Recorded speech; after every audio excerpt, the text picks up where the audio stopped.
Perkenalkan, saya adalah Prista dari kelas M2 dengan NIM 21104173886. Di sini saya akan membuat video untuk memenuhi nilai UAS akhir semester dengan mata kuliah Supply Chain Management. Baiklah, saya akan menjawab soal yang pertama mengenai apa yang dimaksud dengan Supply Chain Management. Supply Chain Management sendiri atau yang biasa disebut dengan manajemen rantai pasokan adalah upaya distribusi untuk aliran barang dan jasa yang mencakup suatu proses mengubah bahan mentah menjadi produk akhir.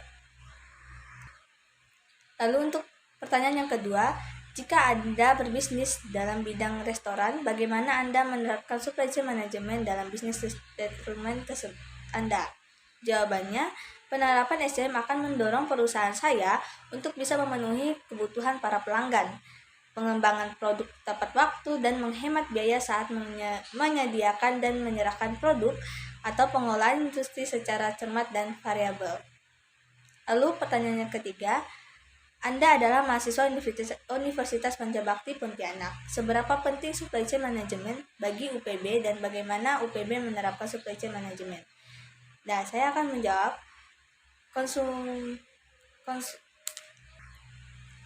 dari proses pengembangan globalisasi menyebabkan perkembangan kampus UPB akan selalu diwarnai dan disertai dengan pertumbuhan yang semakin terbuka, kompleks, dan kompetitif, baik dari lingkungan internal maupun eksternal kampus. Perubahan sosial ekonomi seperti ini membuat hambatan dari tantangan yang harus dihadapi. Untuk pertanyaan keempat, menjawab 4 pertanyaan yang perlu dijawab tentang Supply Chain Management apabila kamu tinggal di wilayah Asia Tenggara dari suatu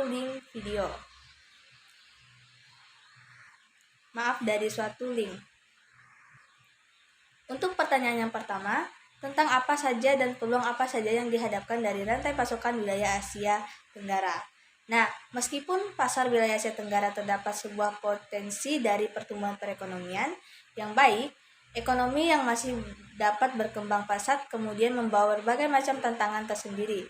Tingkat pembangunan infrastruktur yang berbeda pada masing-masing daerah memiliki sebuah makna bahwa setiap usaha memerlukan berbagai macam strategi supply chain, yang dimana berbeda-beda guna untuk mendapatkan sebuah standar yang dapat digunakan dalam memenuhi kebutuhan dari konsumen.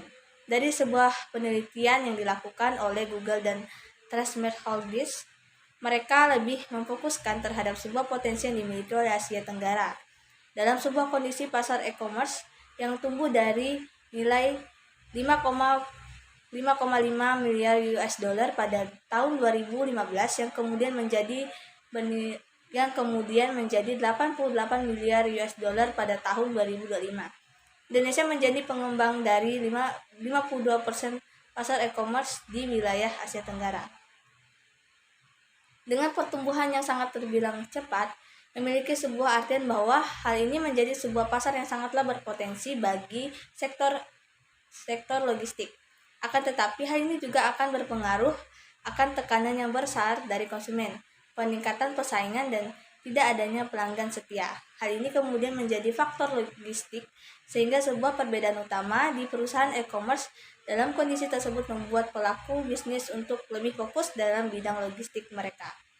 Terjadinya peningkatan terhadap penjualan online itu sangatlah tinggi dan meningkat.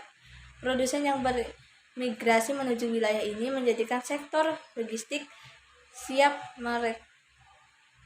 meroket di wilayah Indonesia.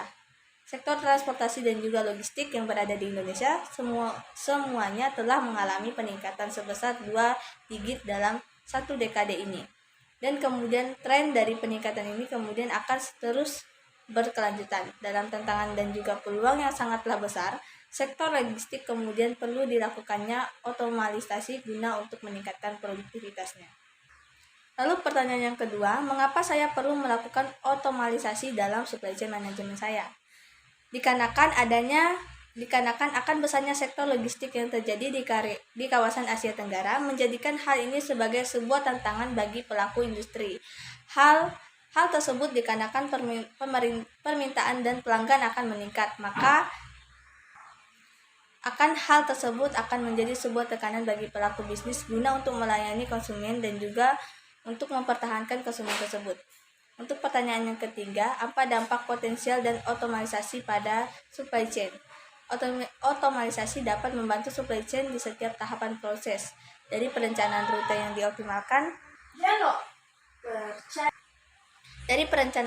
dioptimalkan hingga pengiriman jarak terakhir yang efisien.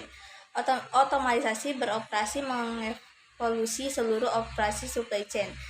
Pengemasan 3D, pengoptimalan penjualan dan perencanaan Amanda secara real time hanyalah beberapa cara di mana otomatisasi mengubah permainan.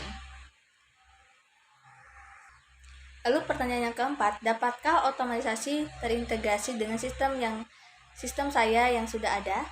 Seperti dibahas di atas, bisnis baru di Asia Tenggara tidak memiliki proses standar. Setiap bisnis memiliki sistemnya sendiri dan solusi teknologinya hanya ramah industri untuk kelancaran transisi. Platform teknologi logistik era baru berbasis cloud dan mudah diimplementasikan serta dapat dengan mudah digabungkan dengan sistem yang ada dan bekerja dengan batasan yang disediakan oleh perusahaan tertentu. Untuk pertanyaan di bagian B, pertanyaan ini berkaitan dengan video yang ada di YouTube. Untuk pertanyaan yang pertama, sebutkan dan jelaskan topik-topik yang dibicarakan di ketiga video di atas.